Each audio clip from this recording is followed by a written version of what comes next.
এই মানুষগুলো ঢাকা বিশ্ববিদ্যালয়ে যারা আমার বোনেরা ছিল তাদেরকে তাদের শরীরে হাত দিয়েছে, তাদেরকে ইচ্ছা মতো হেনস্থা করেছে, তাদের সম্ভ্রমহানি করেছে, আমাদের বোনদের রাস্তায় ধাক্কায় ফেলে দিয়ে তাদের উপর পাড়া দিয়ে চলে গিয়েছে। আমরা ছবিতে অসংখ্য দেখেছি যে কিভাবে তারা একটি লাঠি নিয়ে আমাদের বোনদের গায়ে খোঁচাচ্ছে, কিভাবে বোনদের বিভিন্ন শরীর স্পর্শ করছে, কিভাবে আমাদের বোনরা ভয়ে নিঃশ্বাস নিতে পারছে এমন একটি অবস্থা। এই জায়গাটি তৈরি করেছে ছাত্রলীগ। এই দায় ছাত্রলীগকে নিতে হবে এবং এটার জন্য শুধু ঢাকা বিশ্ববিদ্যালয় পুরো জাতির কাছে ছাত্রলীগের ক্ষমা চাইতে শিক্ষার্থী যারা রয়েছে তারা কিন্তু একটি যৌক্তিক দাবি আদায়ের লক্ষ্যেই লড়ছিল আসলে। এবং গতকালকে যখন মাননীয় প্রধানমন্ত্রী তার এমন একটি গুরুত্বপূর্ণ দায়িত্বশীল জায়গা থেকে অনাকাঙ্ক্ষিত একটি মন্তব্য করেন, সেই মন্তব্য শুনে পুরো বাংলাদেশের ছাত্র সমাজের হৃদয় রক্তক্ষরণ হয়েছে। আমরা তার কাছে থেকে এটা কখনো প্রত্যাশাই করি না, বরং আমরা তার বিপরীত জায়গায় তার কাছে কোটা সংস্কারের যে যৌক্তিক দাবিটি সেটির একটি রায় প্রত্যাশা করছিলাম। সেটি না পেয়ে যখন তিনি এই কথা বলেছিলেন, গতকাল কিন্তু রাতে কোনো ব্যানার ছাড়া ঢাকা বিশ্ববিদ্যালয়ের সাধারণ শিক্ষার্থীরা একটি তাৎক্ষণিক এবং গুরুত্বপূর্ণ একটি প্রতিক্রিয়া দেখিয়েছিল। সেই জায়গা থেকে আজকে বৈষম্য বিরোধী ছাত্র আন্দোলনের যে ব্যানার, এই ব্যানারে আমাদের একটি বিক্ষোভ মিছিল ছিল। আমরা জানি যে আমাদের মিছিলটি সেখানে 12টা থেকে ছিল এবং 3টায় ছাত্রলীগের প্রোগ্রাম ছিল। আমরা কিন্তু সেখান থেকে 2:45টায় সেখান থেকে বের হয়ে গিয়েছি রাজু ভাস্কর্য থেকে। এরপর আমাদের যে প্ল্যান ছিল যে আমরা ভিসি চত্বর হয়ে শহীদ মিনারে যাব, কিন্তু আমরা ভিসি চত্বর যাওয়ার আগেই জানতে পারি যে বিজয় 71 হলে আমাদের বৈষম্য বিরোধী ছাত্র আন্দোলনের কয়েকজন সমন্বয়ক এবং সহসমন্বয়ক সহ বেশ কিছু শিক্ষার্থীকে আটকে রাখা হয়েছে এবং সেখানে ইট পাটকেল ছোড়ার যে বিষয়টি সেটি চলছে এবং বেশ কয়েকজন আহত হয়েছে। এখন দেখুন, এই সাধারণ শিক্ষার্থীরা তো একটি যৌক্তিক দাবি নিয়ে লড়ছে এবং তারা আমাদের সহযোদ্ধা। আমরা যদি তাদেরকে রেখে চলে যাই তাহলে তাদের সাথে অনেক বড় অনাকাঙ্ক্ষিত ঘটনা ঘটতে পারে। এটাকে সামনে রেখেই আসলে আমরা সেখান থেকে রেজিস্ট্রার বিল্ডিংয়ের সামনে পর্যন্ত গিয়েছিলাম তাদেরকে নিয়ে আসার জন্য। কিন্তু এই স্টুডেন্টরা যখন যাওয়া শুরু করে তখনই সেখানে বিপরীত দিকে ইট পাটকেল এগুলো ছোড়াছুড়ি শুরু হয়ে যায় এবং এই ঘটনাটি তখনই নিয়ন্ত্রণের বাইরে চলে যায়।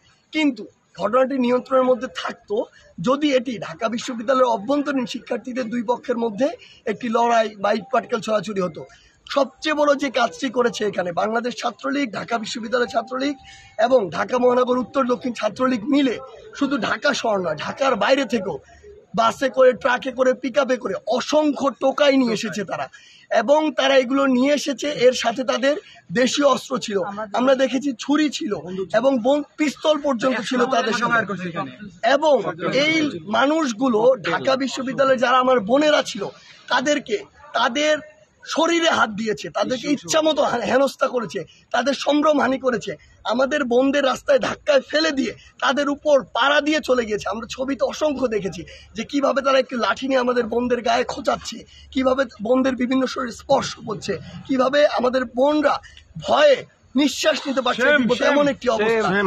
এই জায়গাটি তৈরি করেছে ছাত্রলীগ। এই দায় ছাত্রলীগকে নিতে হবে এবং এটার জন্য শুধু ঢাকা বিশ্ববিদ্যালয় পুরো জাতির কাছে ছাত্রলীগের ক্ষমা চাইতে হবে। ছাত্রলীগের ইতিহাসে এটি একটি কলঙ্কজনক অধ্যায় হয়ে সারা জীবন থাকবে। যেই ছাত্রলীগের কথা আমরা বলে থাকতাম আগে যে বঙ্গবন্ধুর হাতে গড়া ছাত্রলীগ, কিন্তু আমরা এখন আমাদের জায়গা থেকে বিশ্বাস করি যে বর্তমান ছাত্রলীগ যে কাজগুলো আজকে করেছে শুধু ঢাকা বিশ্ববিদ্যালয় নয় পুরো বাংলাদেশে, এই ছাত্রলীগ আমার মনে হয় যে ছাত্রলীগের নামের বা ইতিহাসের যে একটি জায়গা সেটিকে চুনকালি মাখিয়ে দিয়েছে। এই চুনকালিগুলো মাখিয়েছে আমার বোনের সম্ভ্রমের উপর দিয়ে, আমার ভাইয়ের রক্তের উপর দিয়ে। এবং আমরা বিশ্বাস করি যে বাংলাদেশের ছাত্র জনতা এই ছাত্রলীগকে, যেই ছাত্রলীগ আসলে বাংলাদেশের ছাত্র সমাজকে ধারণ করে না, সেই ছাত্রলীগকে বয়কট করবে এবং অলরেডি করা শুরু করেছে। রাতের ক্যাম্পাস পরিস্থিতি যা আছে তাতে আপনারা এখন কি অবস্থা আছেন? আগামীকাল কর্মসূচি আপনাদের 3টায়, ছাত্রলীগ ডেকেছে 1:30টায়, অর্থাৎ 2টায় তারা সমাবেশ শুরু করবে। মুখোমুখি একটা অবস্থান হয়ে যাচ্ছে কিনা এবং সেটি আগামীকাল আবার এরকম একটি সাংঘর্ষিক পরিস্থিতি তৈরি হয়ে যাবে কিনা আপনাদের মনে হয়? দেখুন, প্রথম জায়গায় যদি বলি, বর্তমানে ঢাকা বিশ্ববিদ্যালয় ক্যাম্পাসের শিক্ষার্থীর মধ্যে যে একটি ভিতরের যে একটি আগুন সেটির উদ্গীরণ মাত্র শুরু হয়েছে। এর সামনে যেহেতু আমরা একটি যৌক্তিক এবং ন্যায্য দাবি নিয়ে লড়ছি, এর সামনে যে আসুক না কেন আমরা বিশ্বাস করি তাদেরকে আমরা জ্বালিয়ে ভস্ম করে দিতে। আগামীকালকে শুধু না, আগামীর যে কোনো দিনে যদি এরকম অন্যায়ভাবে আমাদের উপরে হাত দেওয়ার চেষ্টা করা হয়, আমরা আজকে ঘোষণা দিচ্ছি আজকের পর থেকে আমরা প্রস্তুত থাকব তাদেরকে ফু মেরে উড়িয়ে দেওয়ার জন্য।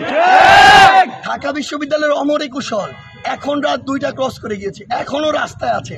ওই রকম কোনো কুলাঙ্গার টোকাইকে যদি আমরা আমাদের সামনে দেখতে পাই তাহলে তার অস্তিত্বের সংকট হবে, এটা আমরা হুঁশিয়ার করে দিচ্ছি। কালকে আপনারা নির্দিষ্ট সময় নির্দিষ্ট স্থানে সমাবেশ করতে পারবেন কিনা, কোনো সন্দেহ আছে কিনা? না, আমরা আমাদের জায়গা থেকে বিন্দুমাত্র সন্দিহান নই। আমরা আমাদের যে প্রোগ্রামটি সেটির বিষয়ে আমরা আলোচনা করছি, সেটি কিভাবে করতে পারি, কি কি এজেন্ডা থাকতে পারে এবং এই প্রোগ্রামটি আমরা কিভাবে সফল করতে পারি। এবং এই প্রোগ্রামে আসার জন্য পুরো বাংলাদেশের ছাত্র সমাজ উদ্গ্রীব হয়ে আছে। আমরা বরাবরই সুশৃঙ্খলভাবে আমাদের প্রত্যেকটি প্রোগ্রাম করেছি। আমরা শাহবাগে সকাল সন্ধ্যা ব্লকেট করেছি, একটি অনাকাঙ্ক্ষিত কোনো ঘটনা হয়নি।